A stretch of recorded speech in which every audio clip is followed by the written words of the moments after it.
বিসমিল্লাহির রহমানির রহিম। আরবগণ জিজ্ঞাসা করেছেন যে কেন ইসলাম এত গুরুত্ব দেওয়া হয়েছে দুধ মায়ের প্রতি।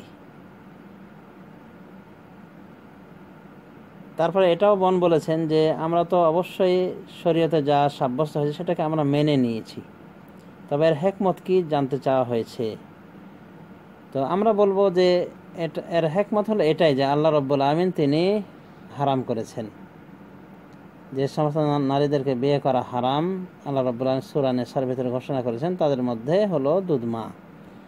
তো দুধ মার যেহেতু অবদান বাচ্চাকে লালন পালনের ক্ষেত্রে, এবং বাচ্চার দুধ খেয়ে থাকে এবং দুধের মাধ্যমে রক্ত গঠিত হয়, তো রক্ত মাংস গঠিত হয় দুধের মাধ্যমে বাচ্চাদের।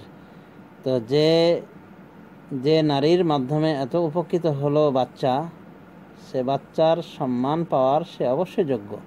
এই জন্য ইসলামী শরিয়া তাকে সম্মানের চোখে দেখেছে এবং মাতৃমর্যাদা দেওয়া হয়েছে। তবে মাতৃমর্যাদার সম্মানের ক্ষেত্রেই তাকে যে নিজের মিরাজ থেকে দিতে হবে বা তার ভরণ পোষণ দেওয়া ফরজ এরকম কিছু নয়, বরং তাকে গরিব হলে সাহায্য সহায়তা করা একটি মানবিক ব্যাপার মাত্র। যদি তাকে সাহায্য সহায়তা করার কেউ না থাকে এবং মিসকিন হয়ে থাকে, গরিব হয়ে থাকে, তাহলে যেহেতু তাকে মায়ের মর্যাদা দেওয়া হয়েছে, সম্মান করা উচিত এবং তার প্রতি সহানুভূতির হাত বাড়ানো উচিত।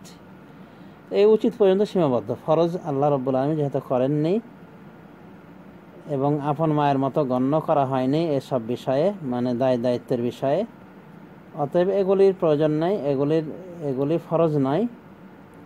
তবে আগে বলেছি এগুলি মানবিক ব্যাপার। যদি দুধ মা গরিব অসহায় হয়ে থাকে তাকে দেখতে হবে, আর যদি ধনী হয়ে থাকে সম্মান করতে হবে, সালাম দিতে হবে এবং হাদিয়া উপঢৌকন ইত্যাদি এগুলি দেওয়া সৌজন্যমূলক ব্যবহারের অন্তর্ভুক্ত। তো মাতৃমর্যাদা দেওয়া হয়েছে, এজন্যই তাকে মায়ের মতো করে চোখে দেখতে হবে।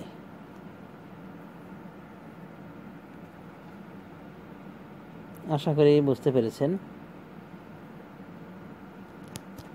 সাল্লাল্লাহু আলা নবিয়িনা মুহাম্মদ ওয়া আলা আলিহি ওয়া সাহবিহি আজমাইন।